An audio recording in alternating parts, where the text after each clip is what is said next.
Në fakt, rejsi vua nga 2 diagnoza të shoqëruara që në ditën e 3 të lindjes, edhe aktualisht, nuk e di se sa do i shkojnë. Shpresojmë nga Zoti që me kalimin e kohës ndoshta mund të rikuperohen, por sipas mjekësisë nuk kemi asnjë lloj zgjidhje.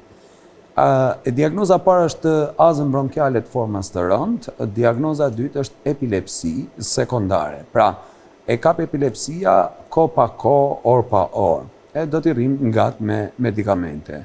Po ashtu dhe azma e cila i krijohet problem. Edhe për shkak të këtyre 2 diagnozave, ky nuk e ka imunitetin përkatës të përballojë vaksinën.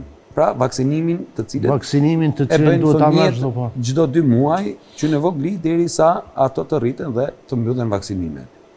Dhe ky nuk ka asnjë lloj vaksine në trup, por shpresojmë të paktën të gjejmë zgjidhje me pjesën e arsimit, sepse mos vaksinimi e ka penalizuar, e ka ndëshku të mos shkojnë në shkollë, për arsye sepse ky nuk e përballon dot.